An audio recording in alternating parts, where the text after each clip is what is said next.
The average South Asian over their lifespan will consume over 6,300 kilos of rice. But 1 in 9 South Asians are type 2 diabetic and 20% of the South Asian population are pre-diabetic. Therefore, the wrong type of rice could completely spike their blood sugar without them even realizing and ruining their health forever. I've personally helped over 2,500 South Asians avoid health issues and finally get in shape. And I'm going to show you the big, easy changes that you can make that you might not be expecting with some small, easy tweaks. Here's 3 types of rice that you'll know very well, and the secret rice that's the best. So brown rice, per 50 grams uncooked is 175 calories, 36 grams of carbs, and has a lower glucose spike because of its increase in fiber. It's rich in magnesium, selenium, and B vitamins. The more fiber something has, the slower the digestion and the lower the spike.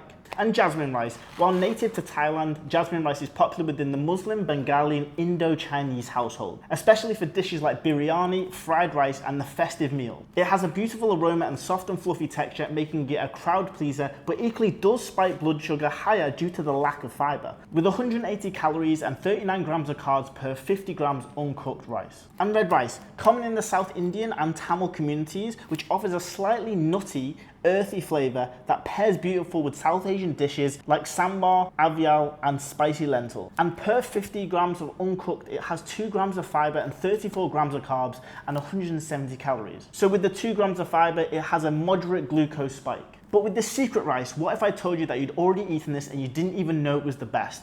You've enjoyed its taste more than 100 times and it pairs well with pretty much any dish. You'll never run out of this in a South Asian household, and the secret rice is completely misunderstood, and I'm standing up for it today. The blood sugar analytics makes a huge error when looking at spiking blood sugar and leaving this rice hanging out to dry. But they never compare what happens if you have a meal, not just a single ingredient. And therefore, when you add a protein source like dal and the secret rice, veggies and cooking oil together, it does something wonderful and significantly reduces the blood sugar spike, but only when eaten in specific quantities.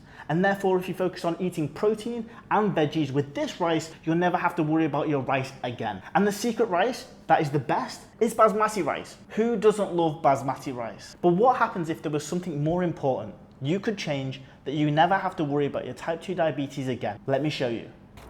This bag represents the amount of effort that you're putting in with the results that are coming out. As you can see, the more water that you're putting in, the more you're leaking results. You've changed your roti flour to wholemeal flour and nothing's happened. You've cut down your takeaway to once per week. All you see is the results go away with this hole that represents a bigger, much more important problem to South Asians that are pre-diabetic or type 2 diabetic. You're confused and frustrated and annoyed that you've made changes and nothing has happened.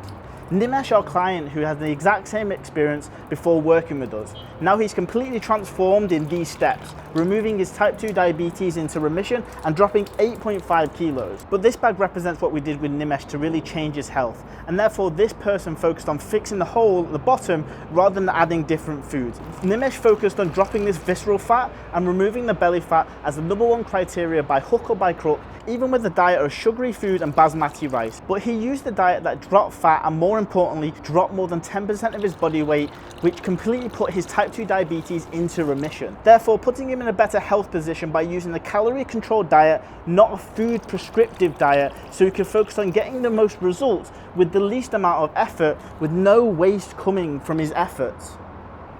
And if you're wondering how to set up a diet if you're South Asian and want to drop fat, this video on the screen here will help you do just that.